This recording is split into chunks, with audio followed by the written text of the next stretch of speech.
Live right now. I'm trying to see if I can actually hear me on freaking D Live because two different times now I've done shows in which the D Live.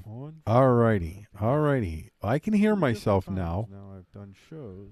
So I think that this is good to go. That means that we can get ready for the show. This is just the beginning. This is the begin. I think that begin the big win. Begin the big win. All right. So I am going to get it ready for starting the show. There we go. Gonna get ready to start the show here. Get the little warm-up music and all that stuff here in about 3 or 4 minutes. About ready to kick this show off. We'll see you. We'll see you real soon.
Woo!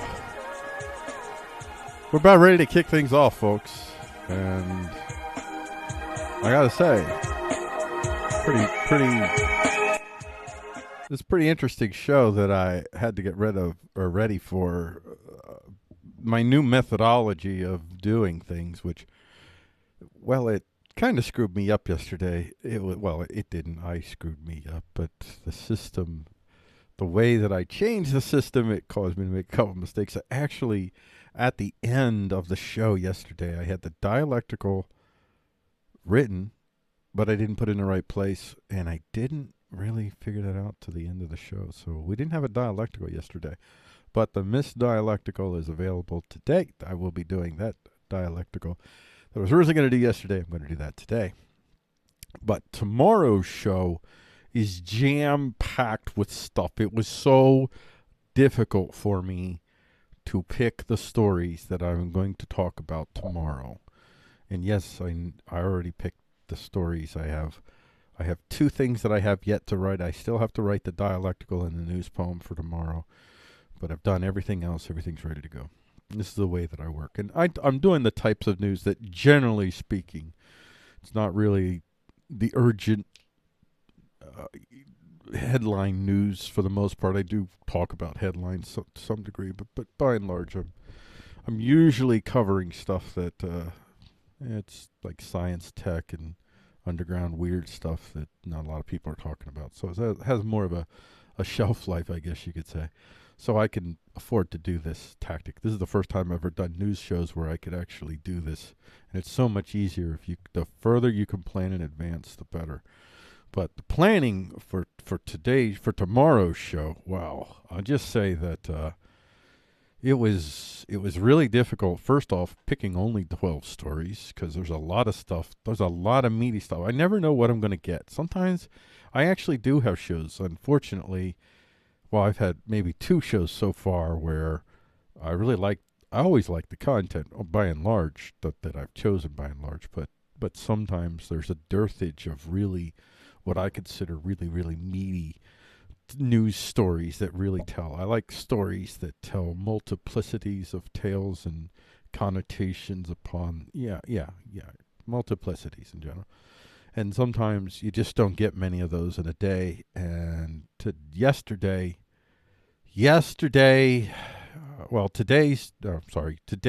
planning for tomorrow, wow, is very dense. There was at least 6 stories that we're going to be covering tomorrow that I could have easily picked for a dialectical. And sometimes I struggle to find a dialectical, I'm going to have to think about how I do my sorting. I may actually start a process where I'm going to do the show tomorrow as I've written it, but I think what I'll do in the future is when I have a particular day where I have a lot of meat, I may sandbag some meat and hold it out for maybe a day or 2 if I can put it somewhere where maybe I have less of a meat. So I've got some stored meat in case the meat dearthage occurs. That's what I'm thinking. So there you go. That's the opening to the show. Well, it's not really. This isn't the beginning of the show. This is the pre-show. First, we have the pre-show. That's the music. And then we have the pre-show. That's right now. Now, in this instance, we had a pre-show because I had to do some testing because I've had issues with D-Live where I do the D-Live show. I've had it happen. Yesterday. It happened the second time. I'm running the show. Now I know I have to check D-Live every time before I go live. Well, after I go live, I have to check D-Live to make sure because 2 times now, the audio was not playing at all in the D-Live. Now, it was playing fine everywhere else. I live stream on YouTube, on Facebook and Twitch, and a mixture. Yeah. But anyway, so I'll just have to check that manually to make sure. Because D-Live is actually, that's the one place where that's my focus. As far as the live stream show is concerned, I'm trying to build my crowd, build my audience in D-Live. So if you're listening to this and you're on any other platform, go to dlive.tv/Freako because that is where I want everyone. Because those are if and when I build an audience and I start getting comments, and I won't be commenting in the middle of the segments, but in between segments, I will then look at the comment. But that's where I'll be looking. I'm just focusing on D-Live. So if you want to get in on the Freako Club, before I break it big. If you want to get in on the ground up before I break it big, head on over to dlive.tv/Freako for the live streams. Yeah, do that. Let's get ready to get the show going, and that means, folks, that we need a little bit of, just for some of you folks out there, you might need this. I think there's a lot. I need this sometimes because I've been triggered by people in stupid ways as of late, too, so I need this, too. Well, let's play it. Warning, the material you're about to be exposed to is foreign. The minds of individuals who are limited in their capacity to understand the actual reality of power around them, just as you and everyone else alive currently are. What you're about to hear are opinions, suppositions, like gospel or scientific proofs, not infallible certainties. Brace yourself for incoming opinions that could confirm or deny your preferential view of the reality of power. Brace yourself for fallible material, fallible opinions, and values reflected, but nonetheless variably firmly held. We do not apologize to anyone who may offend. We do not apologize for daring to express our views and impressions of what we believe is and what we hope to see. We will keep talking so long as we are able. And now, Freako attempts to talk about the news without freaking out. That's the plan, ladies and gentlemen. This is Freako Talks the News for April 23rd, 2020. Today is Thursday, and let's just talk briefly about where Freako Talks the News comes from. First, we go to newslight.com, the glitz, the odd, the under the radar, the hard to believe news at a glance, and I aggregate these sites. And I get 10 links from here, and I send them on back to Freako for Freako Talks the News considerations. Then I go on over to Obamacare.tv, and I'm looking for free market social engineering for the masses. That's the kind of stuff I put there. And these are links, other news links. These are link aggregation sites. And then I pick the 10 links from there. And what do? I go on back to Freako.com, Freako Talks the News considerations. Finally, I get to my favorite aggregate site, and that's Pioneering News, Tech, Science, Underground News Links. This is such a favorite of mine that I actually picked 12 links to go on over to Freako.com. I get those 32 links, and I boil them down to the 12 stories that I want to talk about. And for some of them I write, some of them it's just the excerpts. And I put them together to sing for you a song every day through the news. Freako, I could say Freako sings the news, but I'm not literally singing. It's a metaphorical singing, if you will. This episode, we're going to get China wants to cop Hong Kong now. The clear case for a solar power revolution, clear semiconductors. Robot meat is metal, and now there are robots that can eat it. One-Eyed Frank, the mayor of Coronaville, or how Paranoia saved me from Coronavilles. That is the news poem for the day. China gets sued by Missouri over Coronaville. Faster, smarter, cheaper, easier. The sound of 3D electronics progress. That is the dialectical, which you would have got yesterday, but you're going to get it today. There's the Freako Talks the News action, just no action, it's action. Replay there, that's the show from yesterday, the advantage of surplus versus dearth in the scales of Coronaville. If you go to Freako.com right now, you can get access to that, or you can find that on our YouTube channel there with a whopping 93 subscribers there. Action Pazza. Get us over 100 so I can create my URL. That'd be great. Get the Freako Talks Daily delivered to your email at Freako.com/daily. And now let's get to our talk headlines.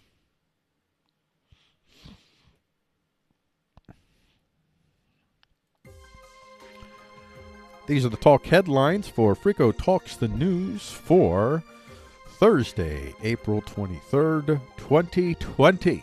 We get to our top headline for the day. China wants to cop Hong Kong now. And this is an excerpt from Big News Network. China moves to take over direct political control of Hong Kong.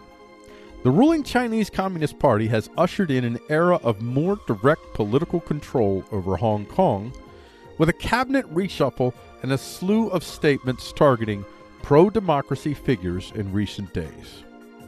The Hong Kong and Macau Affairs Office, HKMAO, Hickmao, I like that, Hickmao. That's pretty cool, come on, you gotta admit, Hickmao.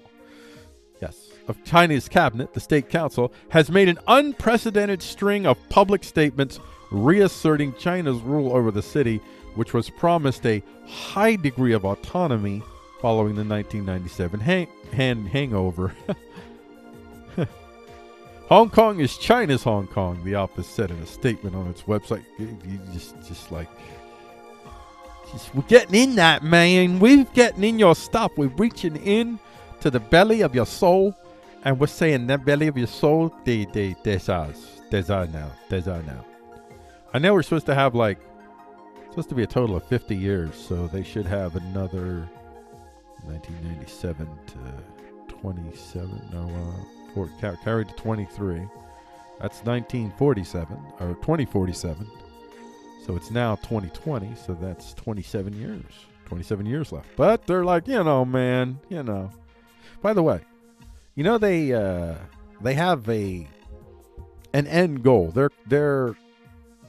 don't have constitutions, but what they do is each leader is expected to basically write the rules. The leader is the Constitution, and it is expected of the leader to write the leader's essentially the Constitution, if you will. But the leader isn't bound by the Constitution. The leader just makes it visible, and the truth of his leadership, the fruit of his leadership, is the success of all elements of creation in harmony with one another. So it's the land, it's the people, it's the leader himself, not being sick or looking strong and all that. It's success amongst other nation states, and there's a lot of stuff that's kind of put into it. And so when they all though state since Mao that the end goal is to have anarchy. They're anarchists. They're allegedly. Their promise is, listen, folks, what we're going to do is we're going to go through a period of time where we have to slap stuff around and kill things and destroy things and control things and be very undemocratic in general. Not very pluralistic, not very egalitarian. That doesn't come for a long time. What we are all working for as a people, and for China, though, by the way, the race is part of it too. The Han Chinese, that's why they're a weird group to classify. They absolutely have plenty in common with what you would think of as traditional fascist, including race supremacism. So there's that element as well. And I'm talking about the government. I'm not talking about the people. So, and there's some people that ascribe to that and some people that don't. So what they have as part of their constitution, it's like, I'm using that word, it's not really a constitution, their personal constitutions. One thing that they have reflected is this commitment to get to anarchy, but in order to get there, they have to go through a number of changes. They have to get the economy to a certain level. They have to get technology. They have to be able to deal with all the challenges to their ability to do this, and so they make references to this period of time where eventually they'll be basically disbanded and you won't need them. Everybody will be free to live their lives and there'll be anarchy, and they've achieved the workers' paradise, I guess you could say. And Chairman Xi, in his constitution, and he wrote it in 2017, and not called a constitution. I'm trying to remember what it was called. Dang it. Well, if I thought about it, if I thought I would have talked about it, I would have made sure I had it down. But it's he wrote a document that describes it. Socialism with Chinese characteristics is, I think, either the main head title or the subtitle, but there's another phrase for it. I just can't remember. My brain just does that. So, socialism with Chinese characteristics. He wrote in the document that they would have to work in this way with this kind of authoritarian control. He didn't call it authoritarian control, but with this authoritarian control for at least another 100 years. Yeah, now he's extended because it was a while back. It was thought to be another 50 years, but now he's coming in. He's like, yo, man, that 50's getting close. So he's like, no, man, I've looked at it, and that's fine. And in Chinese tradition, the leader setting the tone and being able to completely, well, I won't say that they can completely gut what happened, what the traditions before them, but they have tremendous leeway to do so. And this is well within that leeway for him to be able to just say, sorry, I know they said 50 years like 20 years ago, whatever. Oh gosh, my brain. The dude that came before him, what he, listen, man, it's really bad. We're doing great. No, in 2017, remember, we're doing great. We're doing fantastic, and I know it looks great, but listen, we're still kind of using too much capitalist stuff, but we kind of still need it, so we still got to be a little bit capitalist stuff, you know? We still got to kind of exploit the workers a little. We still got to kind of treat capital like family and workers like commodities. Yeah, we still have to do that, but listen. I know it looks great, but it sucks. Listen. We're working on it, though. What I need you to do to promise me is that you will give your life and the life of probably the next 5 or 6 generations to come to the cause that the 7th generation will finally experience the life that you want to experience now. Hallelujah. Yeah, I think someday, if humanity makes it out alive, so to speak, I think someday they're going to laugh at how moronic so many of us have been in allowing this type of stupidity to rule over us. It's such a... I mean, China is built on extreme mysticism. It's a... I don't want to call it atheist, because they're not atheist in the strictest sense of the term. Not to me, at least. They're more... They're more existential, deistic kind of... Yeah, there's a deism about it, but it's a general deism, and it's not God created the heavens and the earth. They believe in eternal states. So there's no creation. There's only the power of whatever spirit is to manipulate what is. That's more their kind of deism. But they wouldn't put a name to it. They wouldn't worship a god.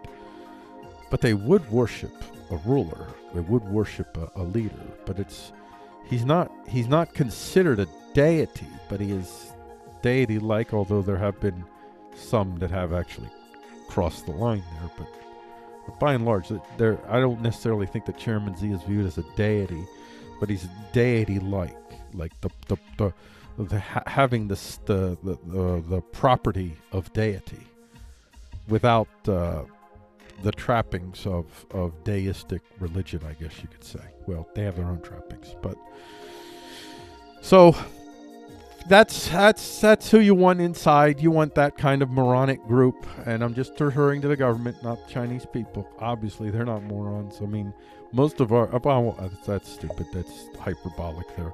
I'll just say a significant portion of our best minds are Chinese Americans. So let's remember. Thank God for the Chinese. Thank God for the Chinese government being stupid, because we're getting their best people. That's why America's a great country. That's why they're the best country in the world. Nothing to do with our government, nothing to do with our leaders, nothing to do with our Constitution. Well, some degree to do with the Constitution, but the Constitution is more, to my belief, is more a reflection of the reality of power that was and continued to be than it was in creating the type of conditions that would attract humans from around the world to come rushing to, especially the bestest and the brightest, the doers. And I mean at all levels of bestest and brightest. I don't mean the physicists. I mean the best and brightest, the entrepreneurs and the homesteaders and the folks that knew what to do, knew how to take care of themselves, and knew how to figure stuff out in places that nobody knew what was. Like those kind of people. Those are the people that came to America. And it's a circumstance that makes us great. There's no American race, so it's not race. America wasn't even it begins with a dependence on multiple races. Right from the start. America doesn't exist without the black race. Like right from the start, without the black community, without our black slaves.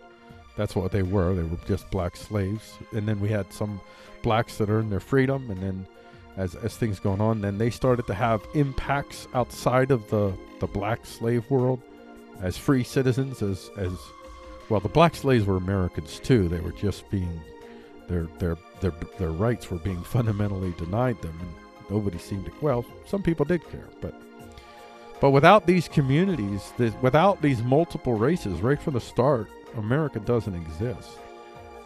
It's in that whole the dynamic that it begins with. It's like America is this schizophrenic place. It's built upon a racist construct, 3/5 of a person, but its strength absolutely comes from the fact that it allowed significant portions of people to come from around the world and give them all well, I won't say all, but a significant enough proportion, a relatively equal chance. If you had extraordinary talent, I'll say. If you didn't have extraordinary talent, not so much parity, but if you had extraordinary talent, you want to go to America because there the bureaucracy wasn't there. There were so many things that held you back if you were in Europe in Africa. You didn't have the economic infrastructure to support that a high level of craft that would get you a lot of money. So there's a lot of reasons why America is just it's just the fruit of circumstance. And I mean, I'm very fortunate for the fruit of circumstance, and such as that was, and hopefully, if it can evolve to something beyond the promise that has never been fulfilled, to actually be a place where people can rise and fall on their merit, and have relative, as they say, equal access to those paths, so that the paths that are determined. I mean, ideally, you want the paths to be determined absolutely just by that own person's fundamental abilities and merits, but that's probably unrealistic. But you want to get as close to that as possible. So, China, you just keep being a schnozzle like you are, idiot, and you have created a place where you have allowed some of your bestest and brightest to be captured to stay. And unfortunately, America is trying to become more like you, so that America will no longer be that. What if America stops being the beacon for the best? Then America is doomed to be a third-rate country within 20 years, within 10 years, a third-rate country. So it's ironical. It is definitely ironical that we have a man who preaches America first and doesn't fundamentally understand the secret power of America. In the here and now, the real power of America is its carriers, but what made those carriers possible is that America is the best, is the place. And I still believe, absolutely, anywhere, I would not want to be any other country in the world other than America. I'm not even, no. And I'm not saying that you shouldn't or couldn't prefer to be in another country, or if you live in another country, you don't prefer your country, that's fine. But it's not because of America as a race, because there is no America race. It's because if you're Indian and you're listening to this show, listen, man, it's because the bestest and brightest minds of India have been coming to America. So we are India. We are Kenya. We are Senegalese. We're Pakistani. We're Saudi Arabian. I mean, we are literally the freaking world, and we have significant representations of all of the races of the world, I would imagine.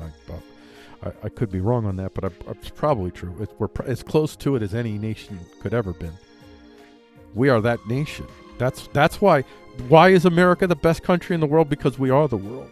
Now, can we ever fulfill the promise and then work on spreading it so that people don't just have to come to America anymore? We can make everybody America, but not a carbon copy, cookie cutter, our exact sociocultural constructs, our language, our cultures, our movies. No, I don't mean like that. I just mean to have within your states the Bill of Rights standards that limit the power that the state has over you and your markets as well to also be limited, to have the same Bill of Rights standards applied to them, because markets are states in and of themselves, the way I look at them now.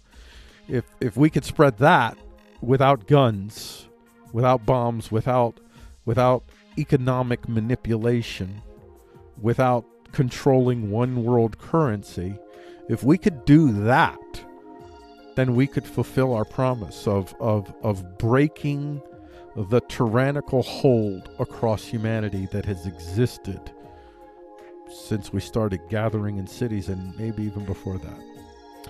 Let's go to the next headline here. Coronaville waves could be worse ahead. That's cool. That was sarcasm, by the way. So here's an excerpt from CNN. U.S. coronavirus. America could see a higher summer death toll, and CDC warns of a possibly worse coronavirus outbreak in winter. Now, the article actually does make some sense, the way that they carry it out here. A leading U.S. model has upped its projected coronavirus death toll by August to 66,000, a 10% increase from its previous prediction. The change came as states began updating their death tallies, adding residents of nursing homes whom officials are now counting as presumptive positives. So it sounds like, I'm just wondering, did they update the death toll, or did they still have the increase range the same, but because they added people to it, that's what updated? I mean, there's two ways. I mean, it's significant if they're saying that, listen, this is going to continue, the continuation is going to be worse, because that's what we're talking about. Are they saying the continuation is going to be worse than they thought, or is this change merely reflective of the numbers that have been added in to the initial toll? So they had 60,000 total projected, but then there were 6,000 that happened even before their projections that were just added in. So then they had to adjust it to 66,000. I think that's a very, very important distinction to make, but news outlets don't make those distinctions anymore. Those are the gaps where you can fill your narrative in. The gradations and nuances and connotations where you could, just by leaving things out, you could spin the narrative in the direction that you want. In this case, CNN definitely wants you to be more afraid of the virus. CNN is left-leaning, and the left tends to favor the shutdowns more than the right. And a couple of shows ago, I talked a lot about why I think that is, and I'm not going to repeat it again right now. Sometime I'll probably repeat it again. A leading U.S. Okay, so the change came as, I read that too, but as those numbers grow and paint the pandemic as larger than previously thought, again, that's a big if, how you interpret those numbers. And I can't interpret them because I don't have enough data.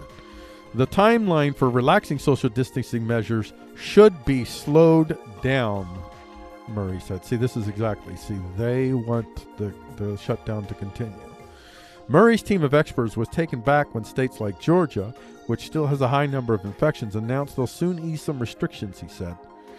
And then Governor Brian Kemp, a Republican, has said his state is prepared to handle an expected uptick in cases as business there began to reopen Friday. And as I've said so many times with Coronavilles and all this, is what's fact or fiction? What are the numbers? I'm still inclined to believe that this thing is probably, that the shutdowns are not warranted. I'm certainly inclined to believe that the methodology in which the shutdowns occurred, that they didn't happen.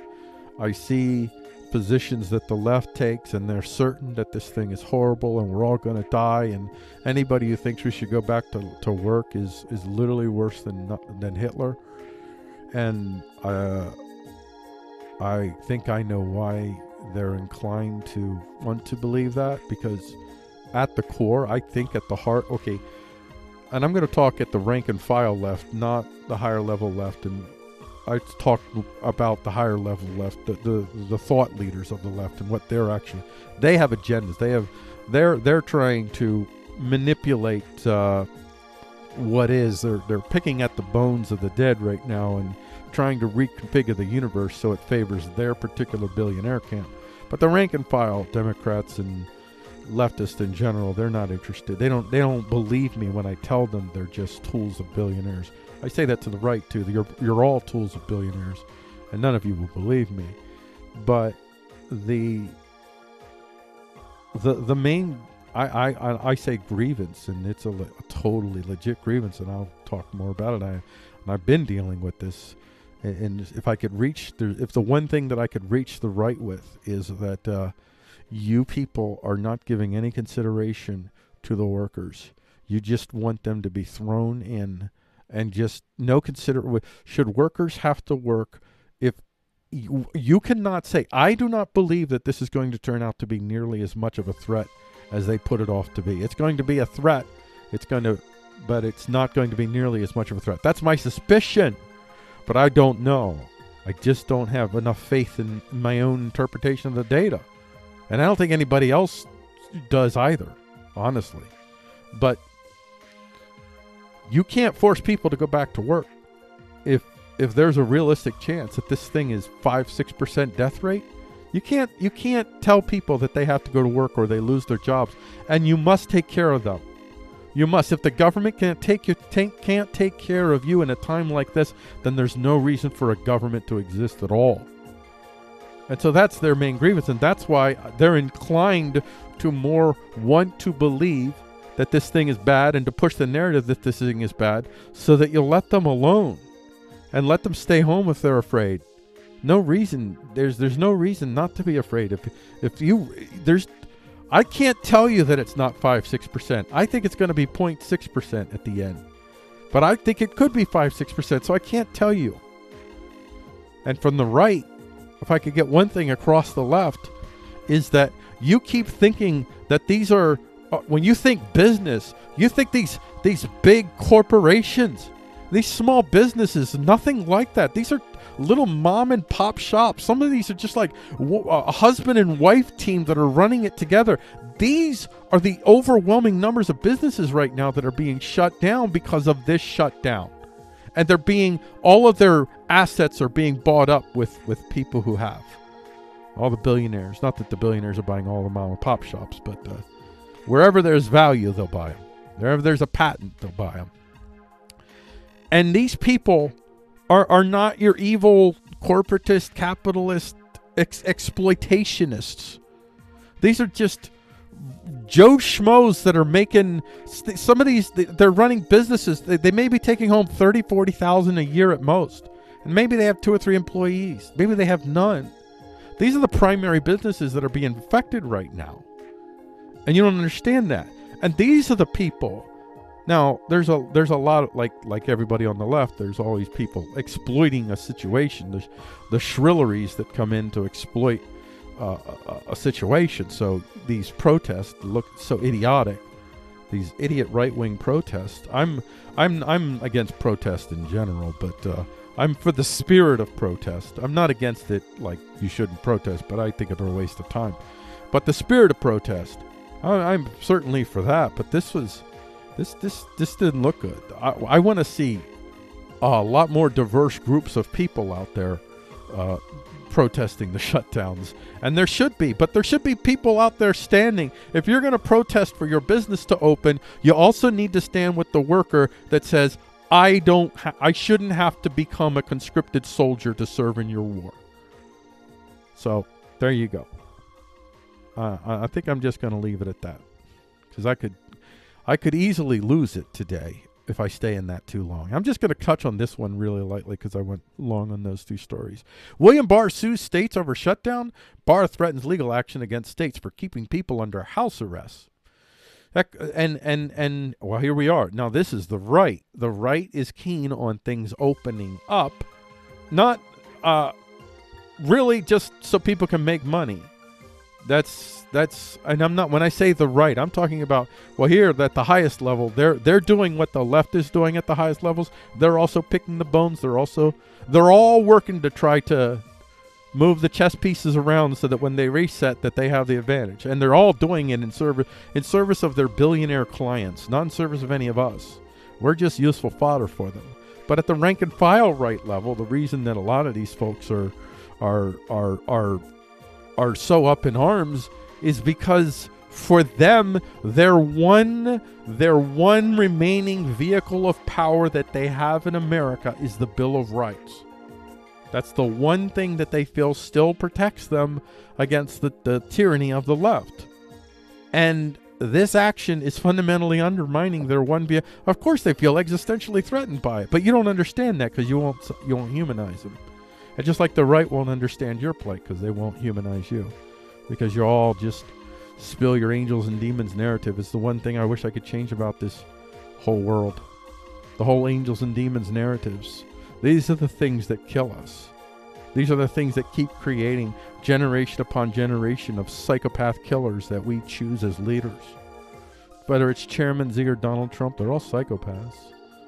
And we choose them because of the angels and demons narratives that we allow them to rule us with. It destroys our friendships and our loves for one another. We who need it the most amongst one another are the poors.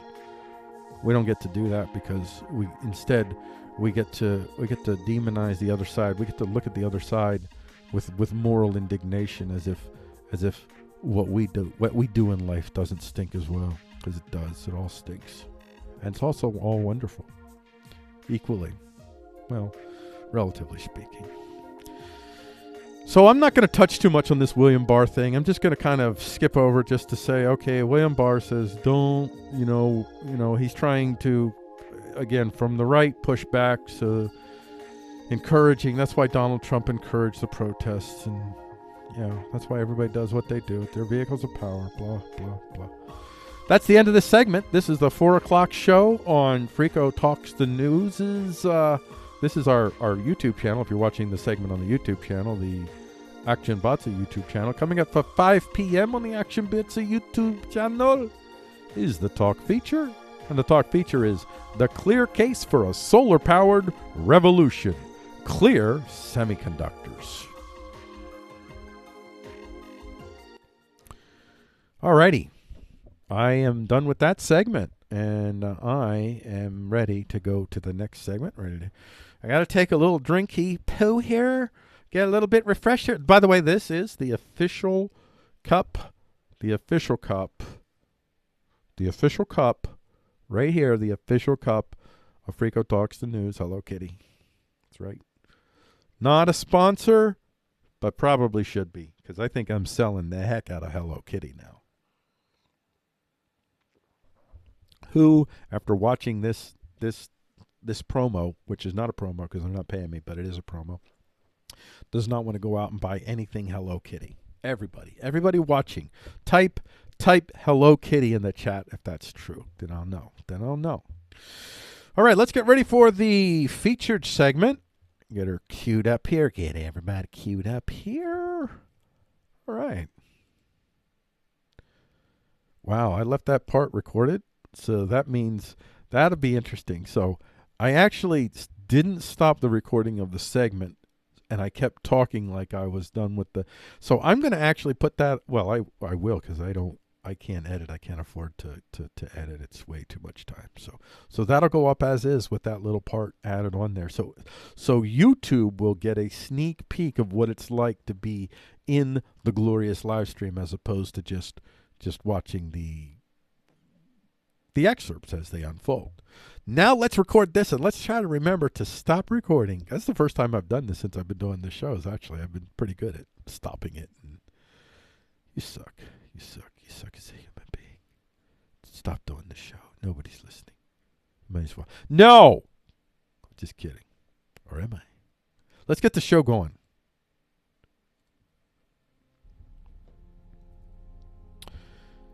This is a talk feature for Frico Talks the News on Thursday, April 23rd, 2020. Title of this is a feature, right? Yeah, it's a feature. The title of this feature is The Clear Case for a Solar Power Revolution. Clear Semiconductors. I'm sorry about what it is that I'm going to do, folks. I apologize in advance.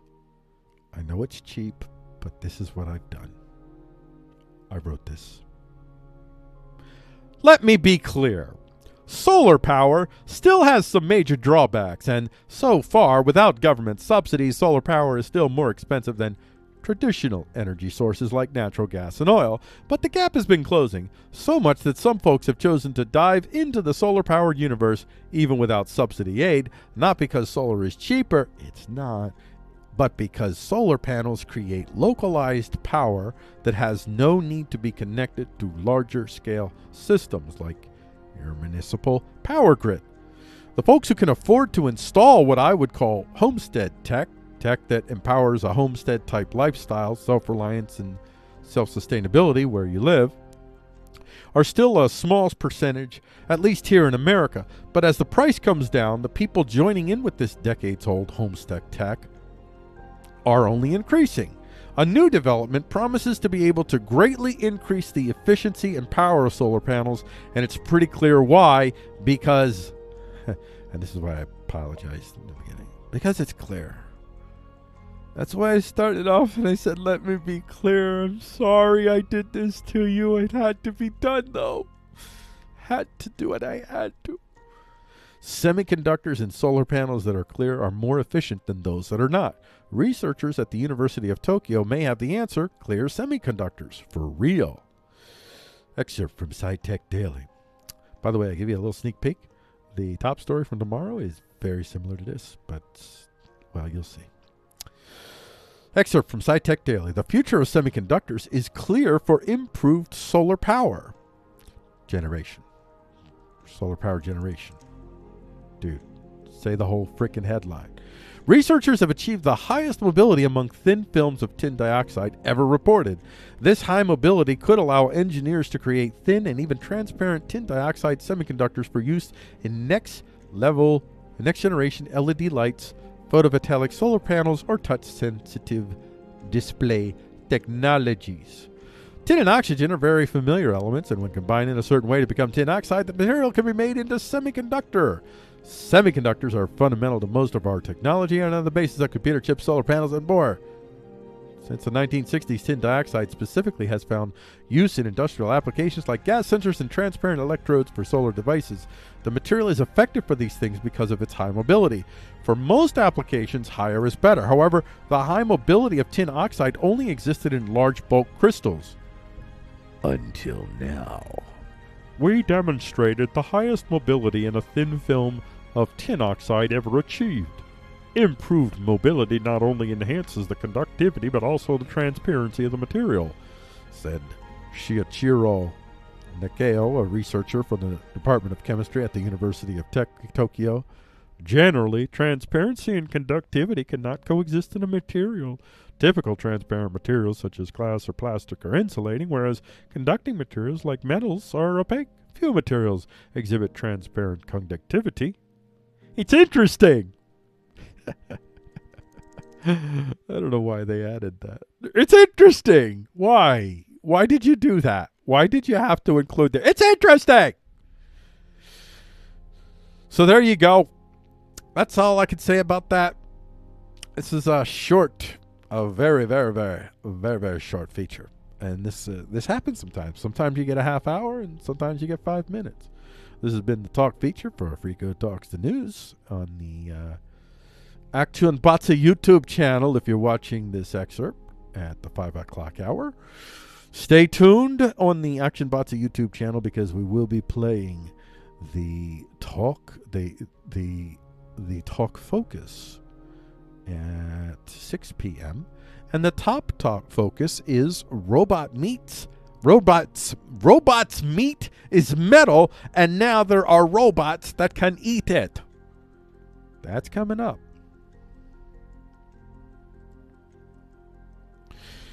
Ooh, you know what? I think I know what happened. I think I know what happened the last time when it wasn't. I think I hit, because I've had that happen before too, and I must not have noticed. Sometimes when you think that you've tapped on something and it hasn't, and you don't realize it, because I just did that with the music thing. I tried to stop the music, and then when I clicked, it didn't, and I was like, oh, I didn't click it hard enough or something. I don't get it. I don't know. But let's get to the next segment. That is the focus. We're going to get to the focus right now. Let's get focused on the focus, ladies and gentlemen.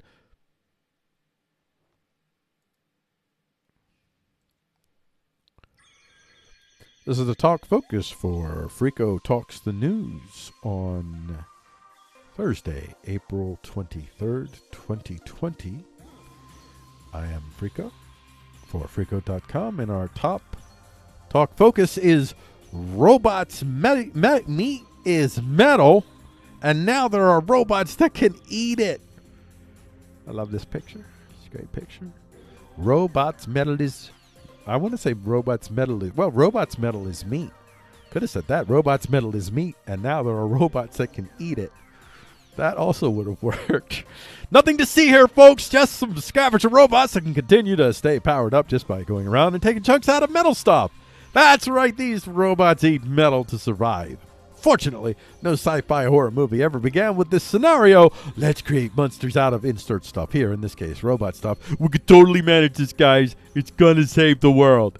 What do you mean? It's a 15-headed shark with snake legs that can snake faster than the speed of light. Yeah. And it can also materialize through any solid structures. Yeah, it's gonna be fine. Let's create it. Do you want robot zombies? Because this is how you get robot zombies. But at least they'll be way cooler than regular zombies. No, I mean, I'm just saying. And what you find out is they're just gonna eat metal. You're fine. You got metal stuff in you. They're gonna eat you. They're gonna be like metal, and then they eat your brain. Like, what's up with that? Because you had you had lead poisoning, idiot. You had lead throughout your body, idiot. All of us have. I'm sure. I'm kidding. I don't really believe that. Here's an excerpt from Science Daily. New scavenger technology allows robots to eat metal for energy. When electronics need their own power sources, there are two basic options: batteries and harvesters. There's also blood. I'm kidding. Oh, gosh. Hey, Frank. Hey, what's up? Hey, you working on that robot project there? Yeah. Yeah, how you gonna fuel it? Well, thinking they're gonna eat metal. What about blood? You want them to... Yeah, blood. Blood? Yeah. What kind of blood? Any blood. Any blood. Like human blood? Yeah, any blood. Yeah, let's create that. Would you? I don't know. I may become a whistleblower. Just saying, I might become a whistleblower. Batteries store energy internally, but are therefore heavy and have a limited supply. Harvesters, such as solar panels, collect energy from their environments. This gets around some of the downside of the batteries, but introduces new ones, and that they can only operate in certain conditions and can't turn that energy into useful power very quickly. New research from the University of Pennsylvania School of Engineering and Applied Science is bridging the gap between these two fundamental technologies for the first time in the form of a metal air scavenger. A metal air scavenger. That's like a cheap knockoff movie of something. I don't know what, but maybe it's not even. It's a knockoff movie of apocalyptic robot movies. It's not even any one. It's just a generic version of that. It's like no, and now. And we get to select on Netflix. It's probably a Netflix-made movie. Metal Air Scavenger, and it's probably Blumhouse. Blumhouse Pictures probably made it. And now, Metal Air Scavenger. Oh no! It's a Metal Air Scavenger! Run for you have a watch on! Oh no! It would be like that. It would be bad. It would be bad. It wouldn't be bad good. It would just be bad and boring. So that's stupid. They needed to change the name because it's a stupid name. This metal air scavenger works like a battery, and then it provides power by repeatedly breaking and forming a series of chemical bonds. But it also works like a harvester in that power is supplied by energy in its environment, specifically the chemical bonds in metal and air surrounding the metal air scavenger.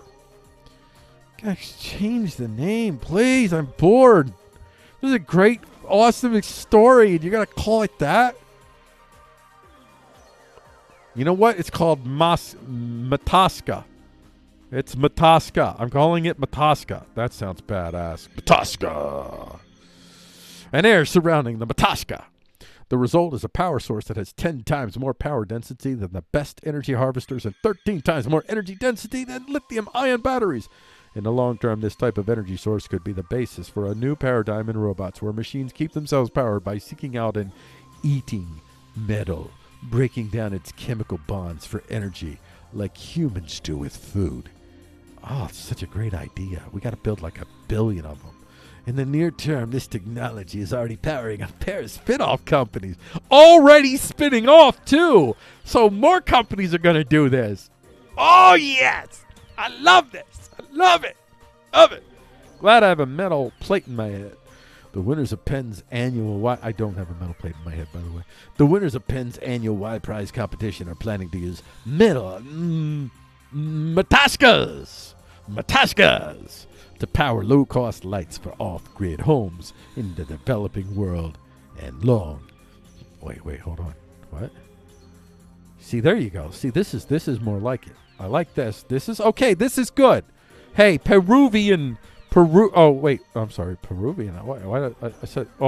Penn. Out of the corner of my eye, I saw the word Peru. I kid you not. Somehow I made that Peru. The winner of Penn's annual. So go Penn people, whoever you are. The Y Pie, whoever did this, whoever this is.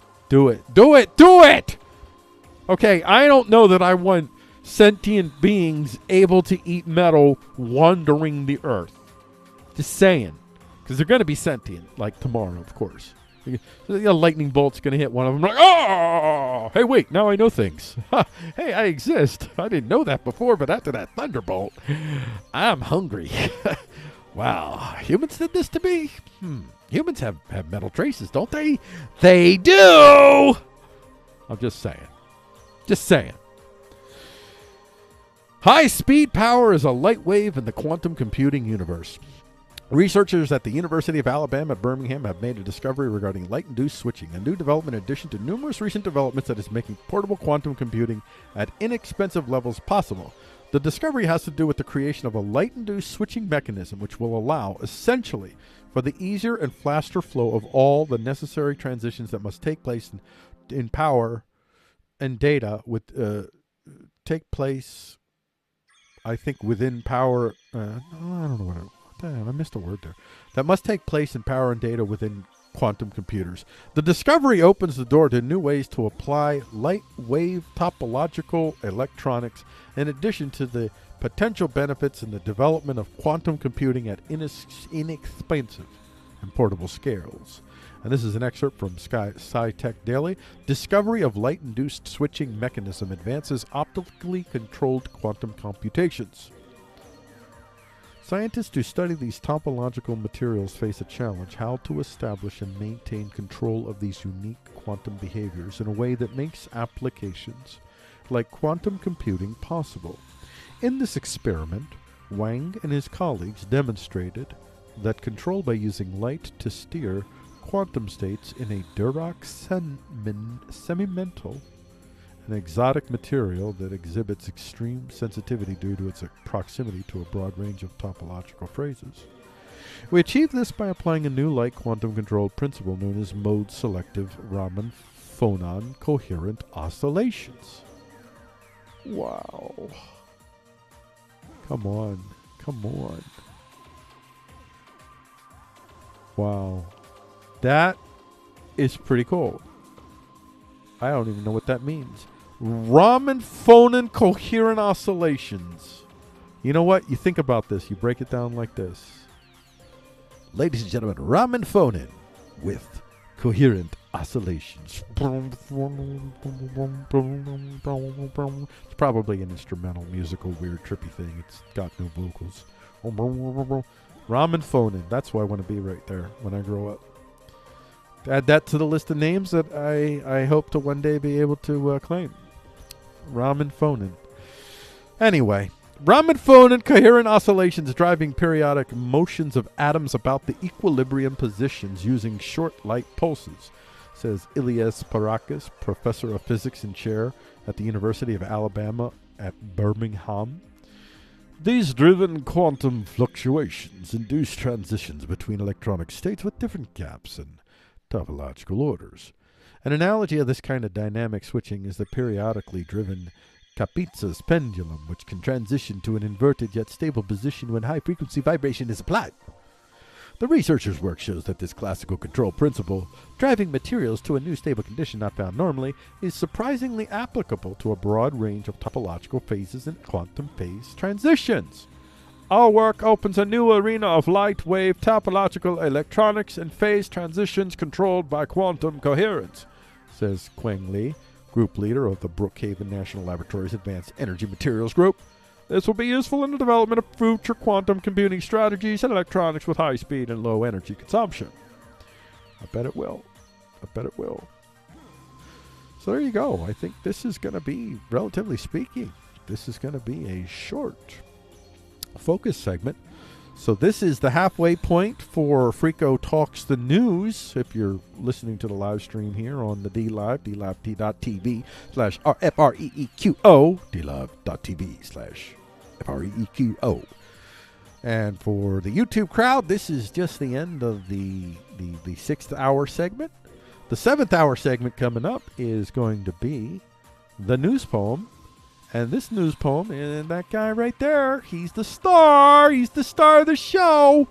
One-Eyed Frank, the mayor of Coronaville, or how Paranoia saved me from the Coronavilles. That's on the other side of the break, but you got to stick around. Stay with me for about, I'll get to that. I'll talk to the live stream crowd in a bit. I'll just leave it at that for you YouTubers. You excerpt YouTube people, I'm so happy you're watching my video. I'm very happy. But get to dlive.tv/Freako and watch the show live at 12:30 p.m. Eastern Standard Time. And you never know what kind of train wreck I'm going to get into. And you get to see it live. Also, I've gone 12 days without freaking out. 12 shows. At the end of this show, I'll bump that up to 13, maybe. We'll see. I'm kind of testy today, so I don't know. We're going to see. We're going to see. But you stick with it. And you see. Maybe you get to see something. You never know. You never know. We'll see you on the YouTubes. We'll see you at 7 p.m.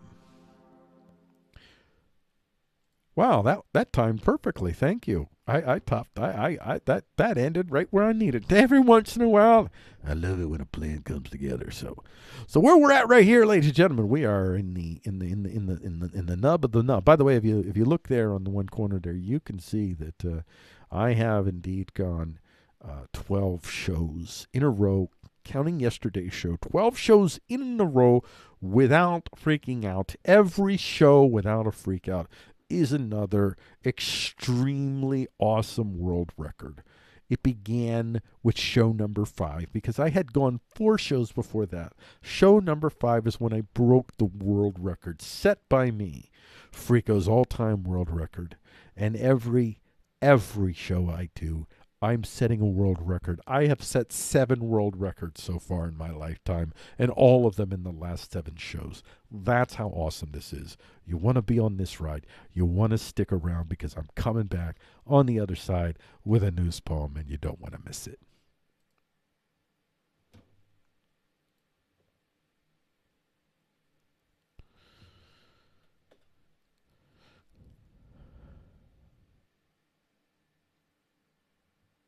Love overwhelmed me. Love overwhelmed me.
Love overwhelmed me.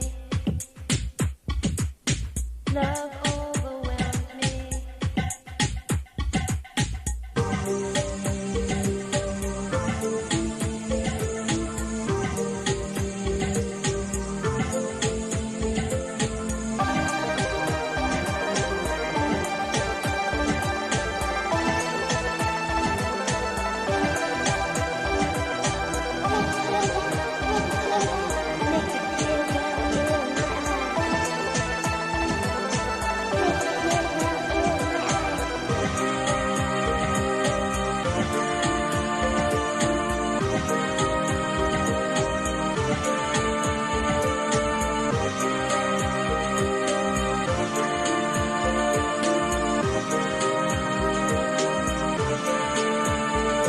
Love overwhelmed me.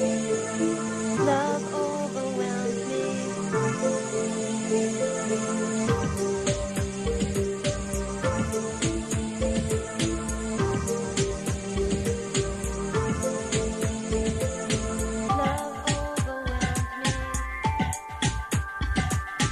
Love overwhelmed me.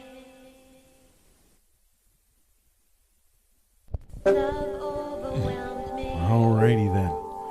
Well, that song started up again, and I don't want you to start up again. So, song, hold on, let me get to you here. This song does this to me. It ends suddenly, and I sometimes forget where it ends. I'm sitting here waiting and ready, but I didn't have the right screen up, so... I'm back. I'm ready. I am ready. I am ready to return. It's back into it, folks, because we've got to do what must be done to get this show on the road. And our next segment is, well, most of the time, it's my favorite segment. And I think it's this is probably going to be my favorite segment today. I mean, I won't know until after they're done, so that's why I say most of the time, because I like the news pump segments. I like doing them. So that's what we're going to do. Let's get to the news poem segments. How about we do that? And let's get back. But before we do, I forgot.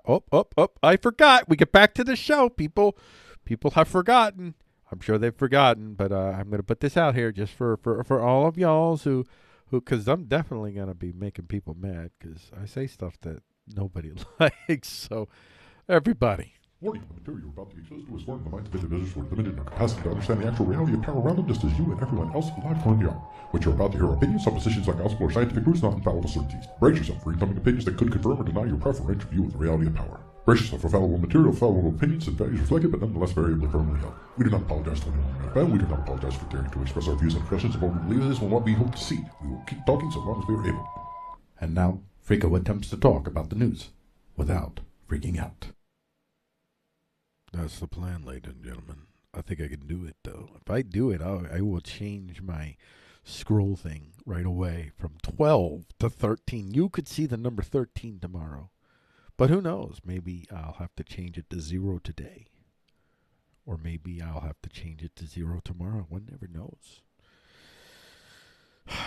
I think I've gotten through the worst of it. Some of the earlier stuff I knew was going to be a bit of a challenge. Especially when it comes to these Coronaville numbers and all the positions that they take, it's always so predictable. Once you figure out what they're, and sometimes it takes a bit, but once you figure out what their real get is, what the core get is out of it, then you start to figure why their narratives are the way they are and why everybody insists that if you don't see it this way, you're evil. One way or another, whether this is a serious threat or if it's somewhere in between or if it's the cold. I don't think it's going to come out to be the flu. I think it's going to be far more serious than the flu. I don't give that much credibility at all. But I think it's going to be far less than even the shock and horror that they portrayed and continue to portray. But I guess we'll see. We shall see. I'm still predicting. I'm still holding to what I initially said. I've wavered and thought maybe it would be much higher, maybe it would be much lower, and now I'm at 0.6. 0.6, but the key thing is 0.6. However, it's still going to be a significant threat to any person who's within risk category. So for the folks at risk, it could be more of a problem for you going forward. And I mean critical risk. I don't mean anybody over the age of 40 or 50 or 60 even. I just mean usually you have some, overwhelmingly there's comorbidities involved, overwhelmingly. And age over 80, really 80 and over, that's real danger age. All right, let's get to the news poem. Anyway, my point was that I just get so frustrated at that whole thing because there's so many critical life-death decisions that have to be made. We're picking winners and losers left and right, and we're not even doing it with fair information. We don't know. We're all of the data providers are all highly incentivized to fudge the numbers and interpret the data in a way that fits their particular faction's narrative. So we're flying blind. We are absolutely flying blind. And I love uncertainty, but I hate absolute uncertainty. And this is absolute uncertainty. Well, I'm being a bit hyperbolic, but it's in that. It's when we compare what we need to know with the existentially with the life-changing decisions that we're making that are affecting billions of human beings' lives right now. That's when I can say we're absolutely flying blind, because what little data we know, it's nothing compared to what we need to know to really make informed decisions. And I'm not talking about all the viruses new they're trying to figure out. No, I mean in terms of what we could all see if we could all see honest, real numbers from everyone. If people weren't trying to fudge whether up or down. But we're not going to get that. There's no nation state out there. Well, maybe South Korea, I think, has a unique position where they could feel comfortable being open about their numbers. So they might be one of the few exceptions. But no, I don't know if there's any other nation state that really has much in reality of power infrastructure within it that would encourage honesty. Because honesty will get you killed when you're built upon a house of lies. And or whatever that phrase is, I'll just say a card of lies. Is that what they say? Whatever it is, when you've built it upon promising stuff that you can't deliver, when you built it upon claims of what you are that you know you're not, when you built it upon claims of what is that you know or not, and you keep getting data that shows people that it's not, and you have to hide the data. That's the world we live in. All right, let's do this news poem.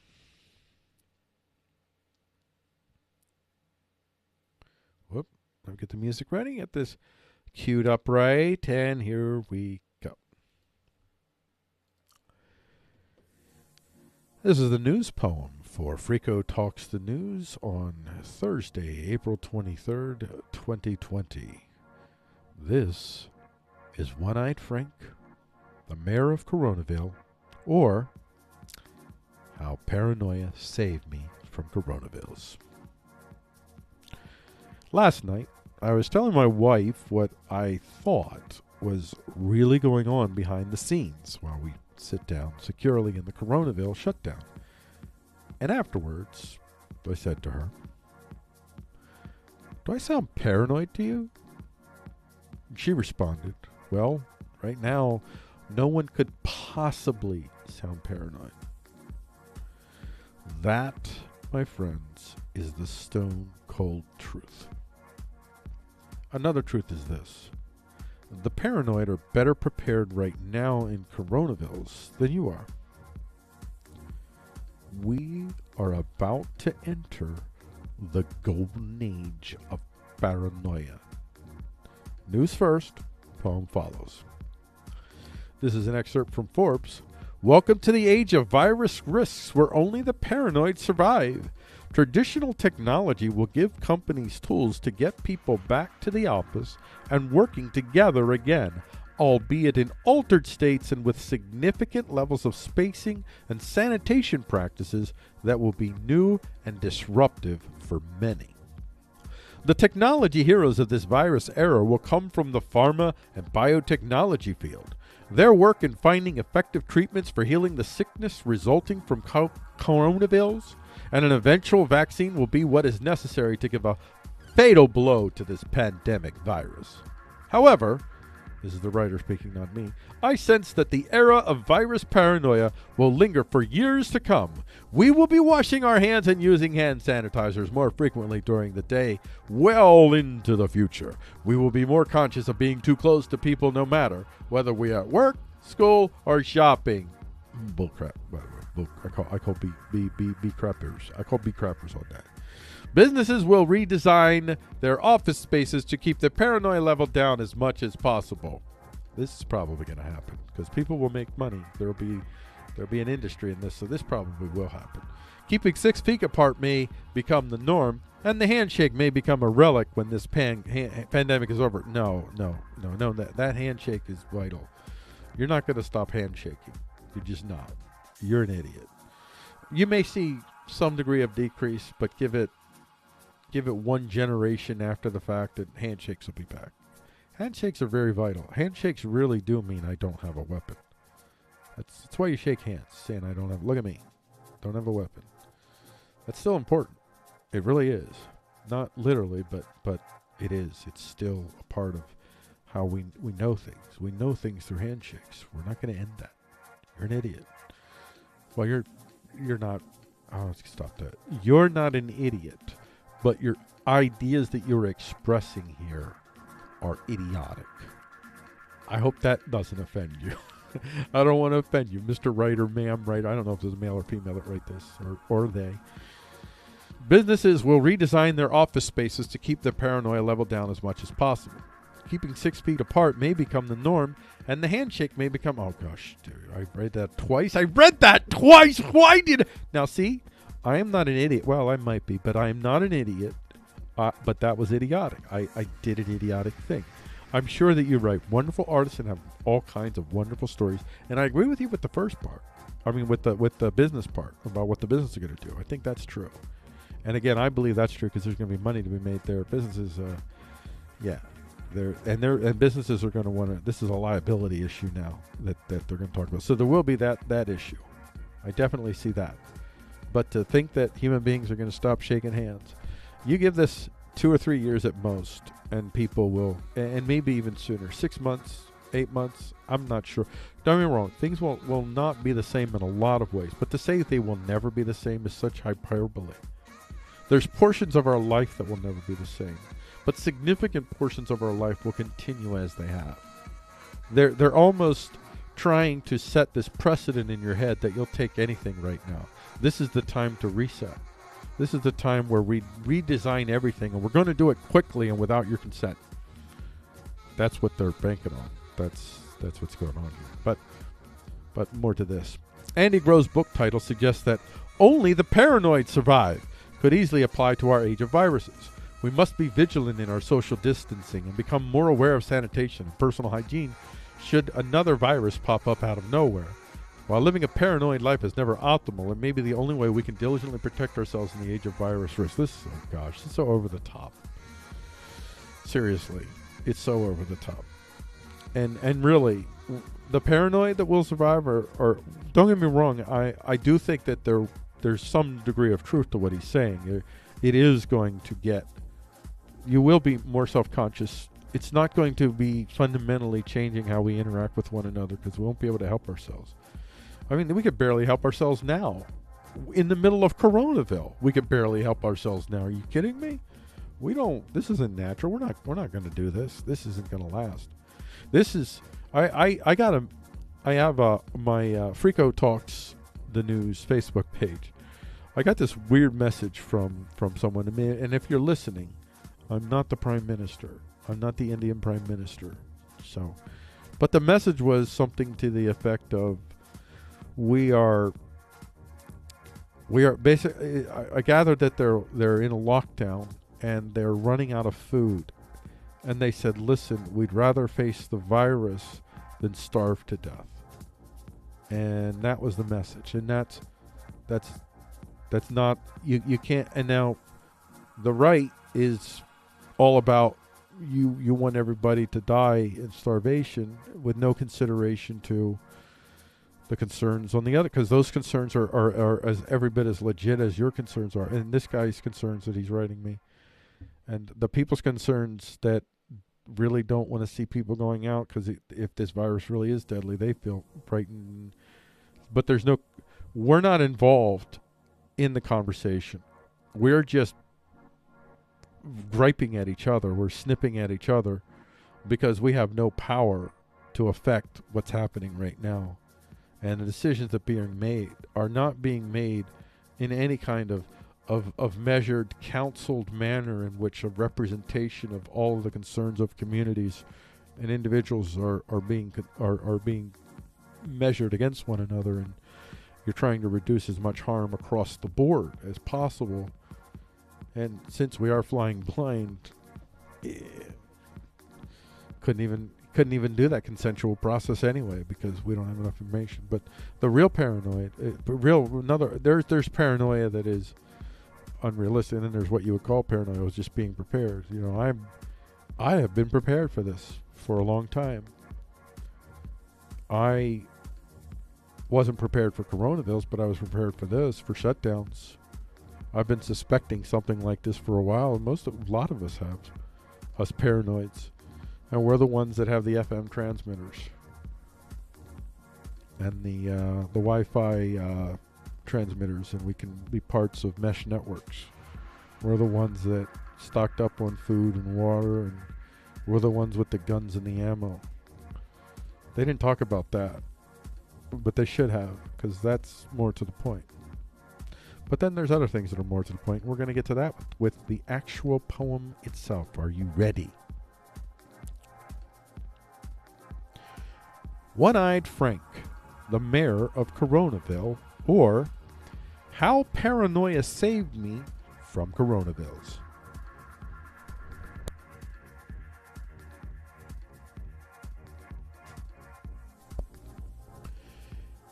I doubt that car door closing is not for me. The wind snuck around the back of the house and blew the screen door open just as I happened to walk out. Sure, I doubt that car door closing is not for me. The sun was the spot in the sky where we assumed nothing but heat and light and hope. But now, the sun is a spaceship designed by future versions of ourselves to protect us from what would have been the age of the sun's collapse. Bastards figured out how to recalibrate the calibrations in such a way, singing, we'll make the sun ship and send it back in time to replace the sun, right? Before the collapse. And hey! The sun shone. I doubt that car door closing is not for me. I walked down the street with my usual placards, and the world gathered around me and elected me mayor. I just wanted change for the bus. And hey! The x-rays fly through impenetrable walls, pulling back the veil. The actual buggers are behind the kitchen sink right now, converting my watch to a nuclear power station. Don't ask me how, don't. I wouldn't even want to know. And yet, hey! Did you know the Coronavilles were designed by Joe Biden to stop Donald Trump? Did you know the Coronavilles were created when two monkeys and a parrot got together one drunken night last November? I remember. The port is where the tides coming in matters most. The tide. The numbers, the deaths, the calculations, the patterns. And now the pattern extrapolators, bar none, can come out of their spider holes and proclaim, mother, I was freaking mother right! End scene. Followed by a musical number in which the future mayor of your town, One-Eyed Frank, declares an emergency when he discovers the fish are plotting to destroy the dam, and it turns out, once again, he was mother freaking right.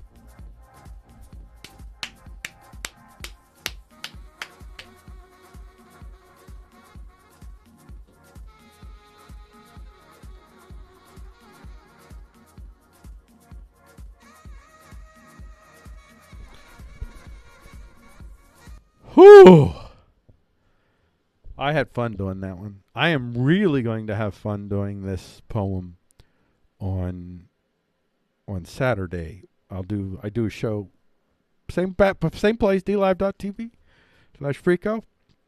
That's the Freako's iChaps. That's where I do these 5 poems that I wrote during the week, but I really have a lot more fun with. I will have a lot more fun with this because I'll play with this more when I can really play with the characters and voices.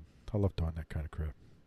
So you got to tune in Saturday, 12:30 p.m. Eastern Standard Time, and you get to see it's just, and I don't do the news, and I don't commentate, I just recite the poems. So I commentate between poems, but when I do transitions, I say some stuff, but the poems themselves, it's just the poems. Let's get ready for the next segment. How about we get ready? Well, let's get her up here. But we got to change scenes because we can't have the same kind of stuff going on. We like to switch things around. You know, I don't like to look in the same way. I like to mess with stuff. I like to be out of borders and in border. I just like to do stuff. I just like to play around. And this thing is going to probably, as we keep going, little changes will constantly probably happen because I like constantly changing things up, but not so much that it's totally jarring. Just little tiny things, you know. Like to have fun.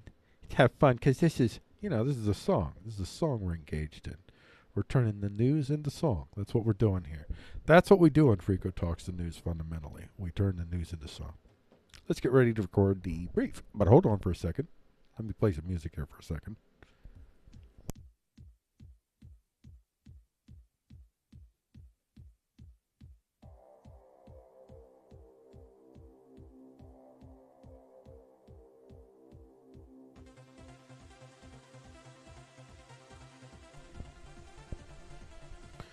Woo! Coughing. I think I said on other shows I have acid reflux, and that's my primary reason that I have dry cough and coughing a lot. So it's not anything else. I always have this. Well, I always have it when my acid reflux is. And I was a bad boy last night. I ate way too late, and I often pay the price the next day, and I have. But it's not too bad. So let's do the recording for the briefs. Let me stop it here. There we go. We're going to restart this. We're going to do this right now. Are y'all ready now? Are y'all ready? Because we're about ready to record the briefs for the YouTube channel, for the Actual Batsa YouTube channel.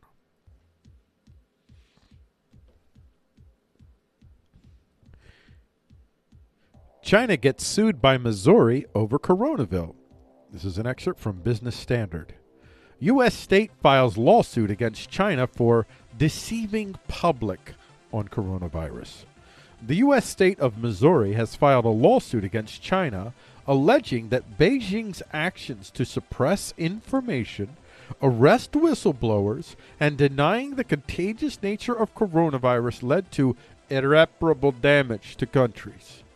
Filed in the U.S. District Court for the Eastern District of Missouri, the first of its kind lawsuit was filed by the Missouri Attorney General Eric Schmidt against the Chinese government, the ruling Chinese Communist Party, and other Chinese officials and institutions. The lawsuit alleges that during the critical weeks of the initial outbreak, the Chinese authorities deceived the public, suppressed crucial information, arrested whistleblowers, denied human-to-human transmission in the face of mounting evidence, destroyed critical medical research, permitted millions of people to be exposed to the virus, and even hoarded personal protective equipment, the news agency PTI reported. Now, this might seem silly to you. You may be thinking, well, what kind of finagle-a-mang-a-mang and nang is he doing? Dude, he's trying to get some bank for Missouri. See, you might think it's stupid. You can't sue countries. You can't sue the country of China. You could sue their assets. And they got plenty of them over here. So that's what's going on there. That big boy's going after some booty. I don't have much to say about this story. I don't know why these types of stories don't generally interest me. This is... I view the action of nation states pretty pragmatically. I don't... Well, I guess you could say I morally condemn all nation states. But within the nation state construct, I don't really morally condemn nation states much. Because you're all agreed to the same generally the same types of systems. Some are more coercive at controlling than others, but I attribute those reasons not to the nature of people in those groups, but to the nature of circumstance. So I don't morally judge the Chinese for what has happened. They're a nation state acting in the interest of its own of a nation state, and they may or may not just have gotten caught is what really happened. And they thought, I really don't believe that they were trying to let a virus loose in the world. I believe that because they're all surrounded by people who all tell one another how freaking wonderful they are and they might get shot. So there's that. So a bunch of people saying you're great, and they're like, dude, listen, we got to stop this. We're going to stop this, but we can't let these people, listen, we can't let these people tell other people about this. But I'm sure they were doing everything they could to stop it, I bet. But it would never have been enough because they didn't realize how bad it was, because they didn't have anybody that could tell them the truth. See, it's the same problem we all have. Theirs is just a little different. So this is just Missouri trying to get money. I don't get... I can't stand Chairman Z, don't get me wrong. I can't stand that guy. I can't stand leaders in general. Well, especially nation-state leaders in general. And I certainly don't at all adhere to his particular ideological constructs. He's a very authoritarian gentleman, let me just say. And I do not find that in my best interest. America is less authoritarian.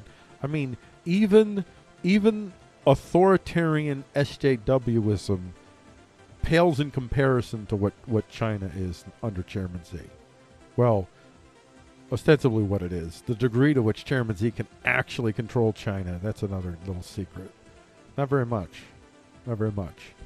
He can only control, just like almost all nation states fundamentally, he can really only control the cities. Outside of that, and then only to certain degrees. Outside of that, if people don't want to do, you ain't got to stop them. I don't care how authoritarian you are, how powerful you are. Not now. I mean, the only way you can stop them is if you just murder everyone. And that's going to be bad for your bottom line. It just is. So you just have to kind of do what China does, which is they don't enforce anything until they need to. They really don't. You can do all kinds of crazy things in China if you know when to do them. You could sell your wares in the middle of the street, freaking street, and nobody going to bother you.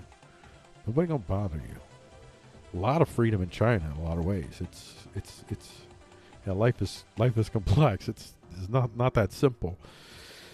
But anyway, this is a good little show of things. So let's get to the next. What are we doing here? I can't remember. Oh yeah, these are the briefs. What am I saying? The briefs. All right. Let me see. Do I do all these briefs? There's some of these here. I really want to. There's one here. Where's the one here? Is it here? Is it here? It's not here. It's not here. Darn it. Oh, you know what? I think I'm thinking of something else. There's one that... Oh, tomorrow's show is... I think I said this to you guys in an earlier segment today. Tomorrow's show... Well, to me, you may not agree, but tomorrow's show is going to be nuts. There's so much really interesting content, at least from my perspective. So many dialectical type content. Dialectical type content generally to me is content that really gets you to show like how it is, how so often contradictions coexist with one another and seem to be required. So that's what I mean when I'm talking dialectically in general. I'm using it adjectively, very, very artistically, loosely, not necessarily theoretically, not in the Marxian sense of dialectical or even Eastern, but with those elements included, sure. So, camera tech catches motorists using their mobiles. This is from BBC UK. I don't think I need to read that. That's all you need to know there. Just, that's what they're doing. That's great. Study sheds light on unique culinary traditions of prehistoric hunter-gatherers. This is from phys.org. This is kind of cool. An international team of researchers analyzed over 500 hunter-gatherer vessels from 61 archaeological sites throughout the Baltic region. They found striking contrast in food preferences and culinary practices between different groups, even in areas where there was a similar availability of resources. Pots were used for storing and preparing food ranging from marine fish, seal, and beaver to wild boar, bear, deer, freshwater fish, hazelnuts, and plants. The findings suggest that the culinary tastes of ancient people were not solely dictated by the foods available in a particular area, but also influenced by the traditions and habits of cultural groups, the authors of the study say. So they had a much more sophisticated palate and range of cooking stuffs. So food, you know, well, I'm back up here. Let's see. About 7 minutes into this. Do I do this? Because if I do this, this could be long. Well, I can control myself. No, I can't, but I'm going to try. I don't know if I've made the right decision here, folks. Prepare yourselves if I have not. But I think of the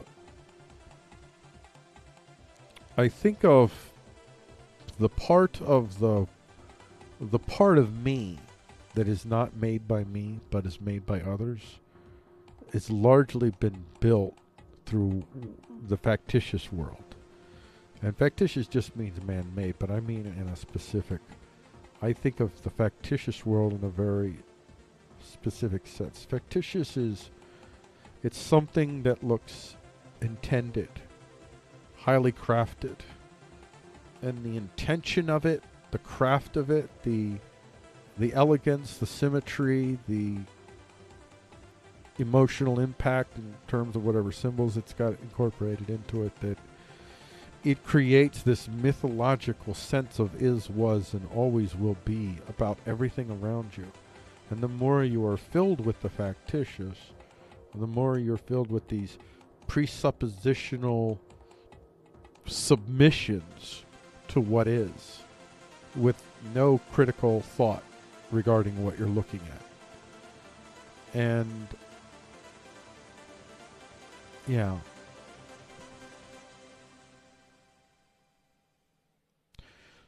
So I think one of the most powerful forms of the factitious is food.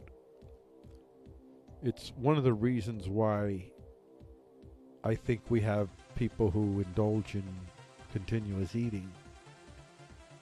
I think that when we have before us well-crafted food, and when I say well-crafted, that doesn't necessarily mean healthy or the tastiest, maybe it is to you, but the KFC, bag of potato chips, just the bag itself gives the potato chips this, you have the food before you, and you have before you this manifestation, if you will, of high level of craft of the fictitious, of the is, was, and always will be, and it's submitted to you. And you are in control and you are consuming it. And I think there's something very powerful about being the consumer of it and also being the producer that then watches others consume what you've created. And you've created this factitious representation, if you will, of yourself, the sense of is, was, always will be. I know it sounds a little out there, probably is, but I'm thinking that it had that power early on. If they're finding, this is how it all ties together, see, it does relate. If they're finding that all of these, that our diets were more diverse and we had more varied taste and we had seasonings or whatever, and there were cultural differences amongst the same race groups, especially when we see that, then we can see that there must have that food does take on that factitious. It's a builder. And I would imagine during these times it would have been, if you could manage to kill an animal and convert it into a meal that everybody has certain amounts that they're divvied out, and whether you just put them in, I don't know, they didn't have bowls, and I don't know. Just the you would have the pit, you would have the construct of the pit, you would have the wonderful flavors, the super powerful, wonderful flavors that in and of themselves are a high level craft in and of themselves. At least it's that perception. Certainly has an effect on me. And it must have been one of the earliest ways that human beings got to satisfy what I call the apex existential, where they got to feel a sense that they were they were controlling that which seemed uncontrollable, and that is the high level of craft, the factitious, the man-made, the thing that looks constructed, is, was, and always will be. So that's what drew me the story. That's what was interesting for me. Our study looked at how this pottery. So okay, so we are talking about when they had pottery. So we aren't talking about that far back. Oh, there's the pots for use. So yeah, they would have had all of that as well. All of that element and that's another element that's added to food. The level of craft that you put into the food, the utensils, all of that stuff. It's like it's such a powerful manifestation of the high level of craft of your culture, the factitious element of your culture that says we're something, we're big deals. I imagine that would make sense to me, that much earlier on than people would realize. I'll just say when people would realize, that would make sense that food would be highly developed. As soon as they figured out they could have variety, they started separating themselves from one another and distinguishing themselves with their recipes, I'm sure. Because that's such a, they had much more limited capacity to express the factitious than we do today. But that's one that's still one of the most powerful ones today. And this is the 21st century, and I don't think that's going to change anytime soon. All right. I think I don't think that I'm going to do the organic memory devices show promise for flexible, wearable, personalized computing. I'm not going to do that one. And yeah, that's what I'm going to end this at. So we have one more segment left. This has been the 7 o'clock show, or excuse me, the briefs at the 8 o'clock show. The news poem is the 7 o'clock show. So we have the last show coming up on the Action Batsa YouTube channel, and that show is that one is the Dialectical, and the title for that one is Faster, Smarter, Cheaper, Easier, the Sound of 3D Electronics Progress. We'll see you on the other side. Well, if you're on YouTube, we'll see you on the other side. If you're watching a live stream on dlive.tv/Freako. Yeah, just hold your horses. All right. Let's stop the music. Gotta turn the music. Gotta turn the lights off before we leave the room. We're about ready to leave the room now. Yeah, we're about ready. We're about ready to leave the room now. It has been 12 shows since last. It has been 12 shows since last. So, I'm going to come back to this particular scene, and when I do at the end after the dialectical, if I make it through the dialectical, and I'm pretty sure I will because this is a good topic, I will literally change it while you're watching from 12 to 13. So you have that to look forward to. And you know, if you're the praying type, whatever, you know, the little prayer will be like, if you're not the praying type, a little cross finger, whatever you do that you think you can spread universal hope into the world that touches me, Freako, and keeps me calm, and so I can put that number 13 up and be proud of myself for making it to 13 and setting what will then become my literal 8th world record set in the course of 10 days. That's incredible. That might be a world record in and of itself. And it doesn't have to stop there, folks. It doesn't have to stop there. Let's get to the dialectical, because that's what we're all here for. That means we start recording. We're going to start recording now. This is the dialectical for Freako Talks the News on Thursday, April 23rd, 2020. Here's super fast. Faster, smarter, cheaper, easier. The sound of 3D electronics progress. Did I get the speed? Are you flying?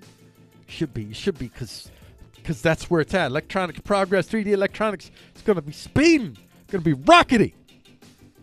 One of the repeating themes of this site and the FQTN show, that stands for Freako Talks the News. Of course it does. Don't question it.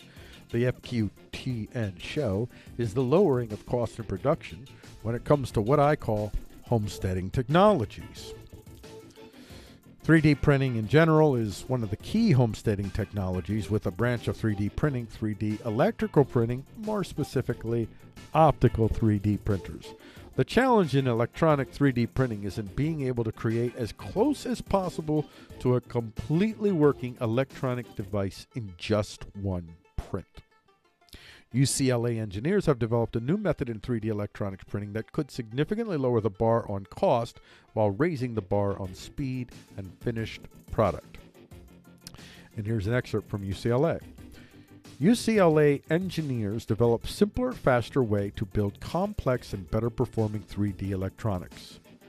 Researchers from the UCLA Samueli School of Engineering have developed a new two-step method that cuts down the process time to only a few minutes.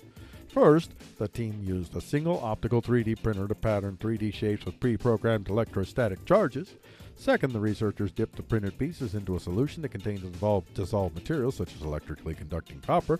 Within seconds, the material started to organize and stick itself to the designed shapes. Not only is the new approach much faster, it also allows electronics to be built with complex shapes that have details as small as a few tenths of a meter.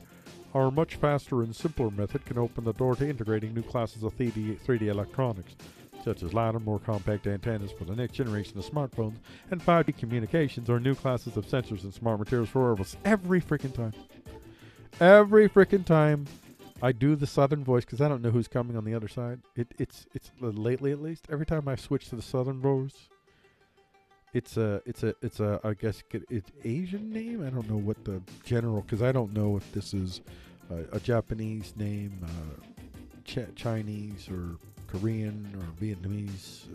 I don't know anything. I think generally I usually don't see X's in names, but except for Chinese, but I could be wrong. I just don't know. But anyway, every single time it's a name such as this that I have to then read out after I did a southern voice. But you know what? Maybe he has a southern voice. Maybe he grew up, he's a Texas boy. And in America, he could literally be a Texas boy. He could be born and bred Texan hick, for all you know, because that's America. Said Zhao Yu Ren Zhang, principal investigator of the research and assistant professor of civil and environmental engineering and mechanical and aerospace engineering at UCLA.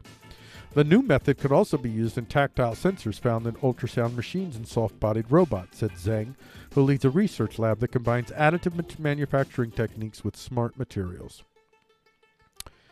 Imagine a world in which you could deploy your team of AI buddies.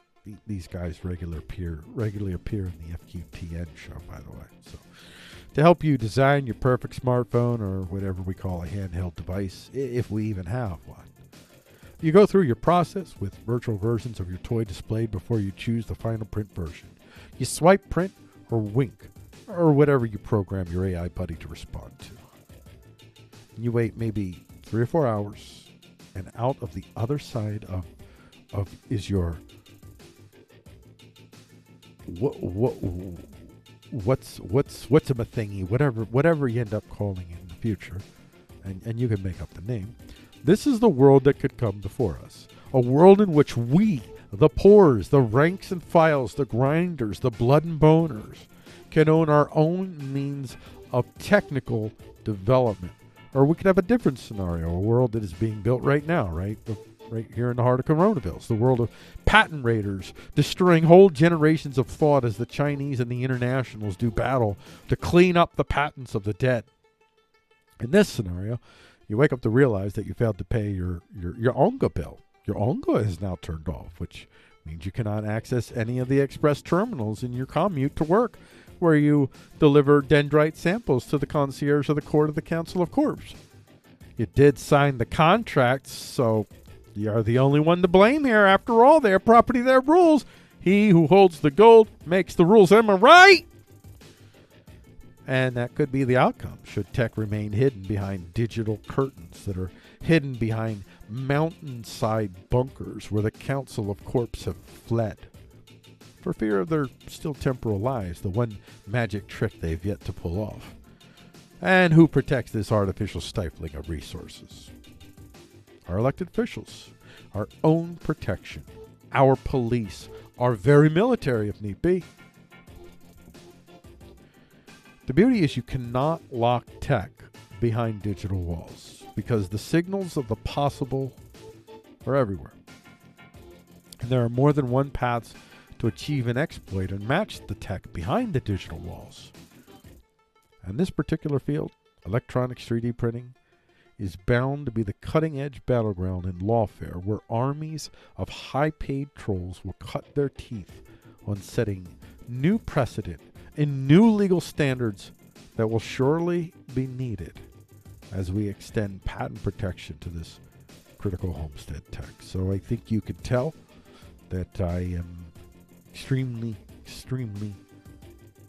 I'm going to say possibly fanatically in favor of whatever they're doing here, whatever this is, this needs to be available to all of us.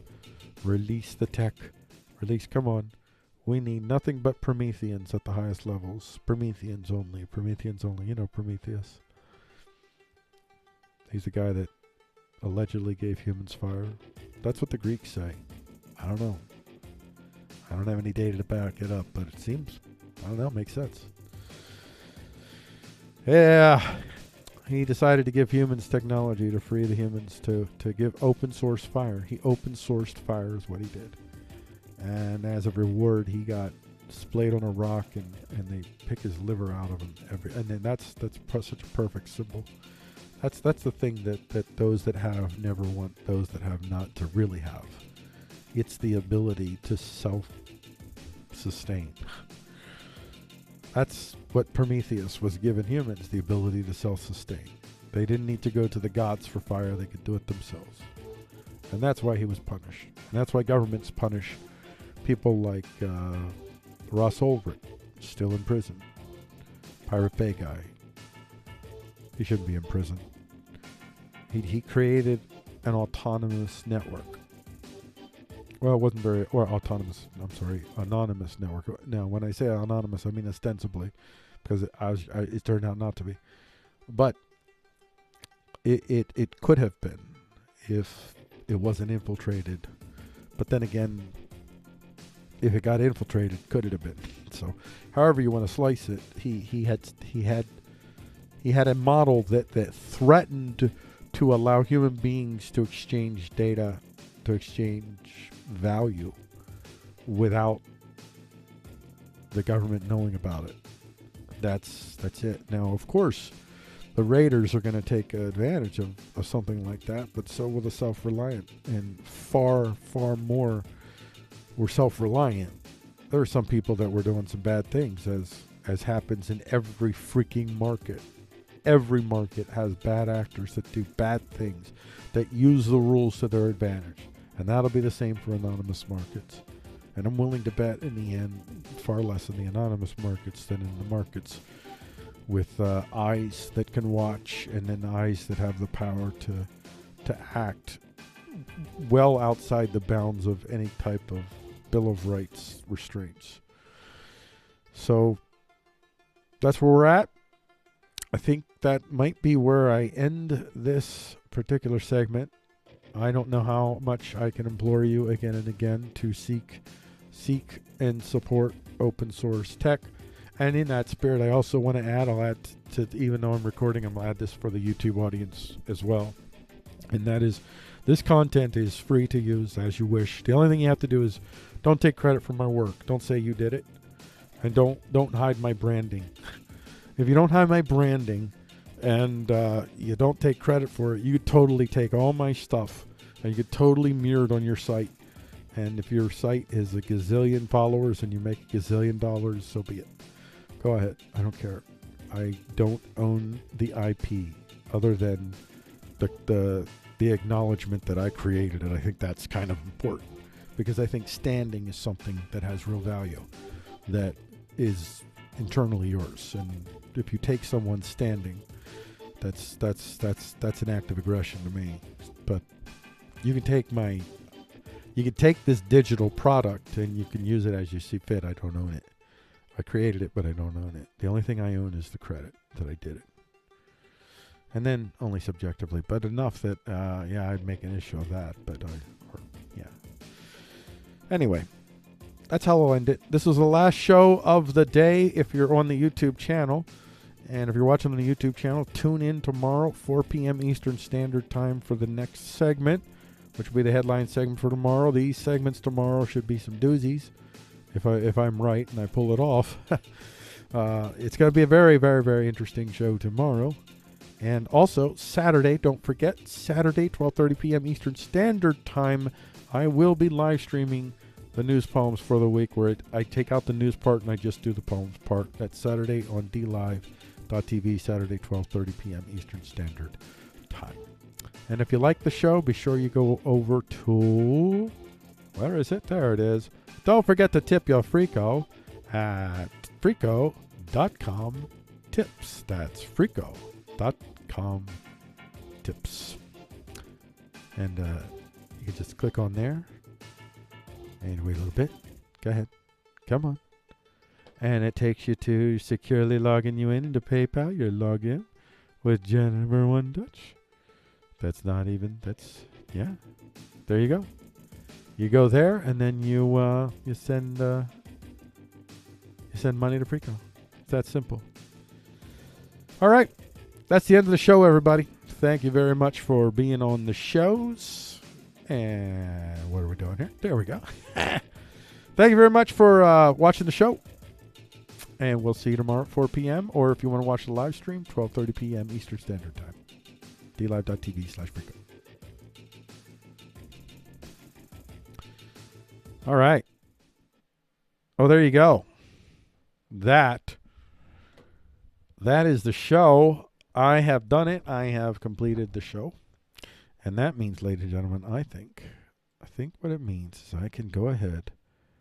Let me just work this out here. Got to do this now. Oh, I went to the wrong place. Come on. Come on. Come on. Where are we at? Come on. Oh, here we go. Here we go. Are you ready for the drum roll? You know what I'm going to do? I'm going to rewrite this. Days since last freak out. And I'm going to put 13. There you go. 13. Yeah, that's better. I like that better. All right. Days since last freak out.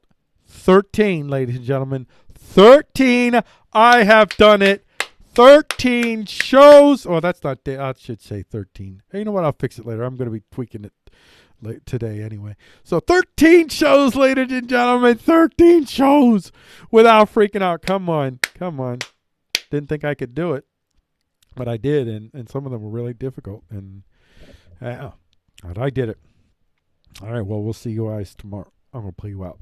Thank you for engaging with this material presented. As usual, remember your views, your suppositions do not make you subhuman, nor do they permit you to subhumanize others. No humans were harmed in the making of the show, and we extend no wish of harm in anyone who hasn't directly harmed or threatened to harm others first, no matter how reprehensible we find your views. We will see you in the next Frico Talks, where Frico attempts to talk about news without freaking out.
not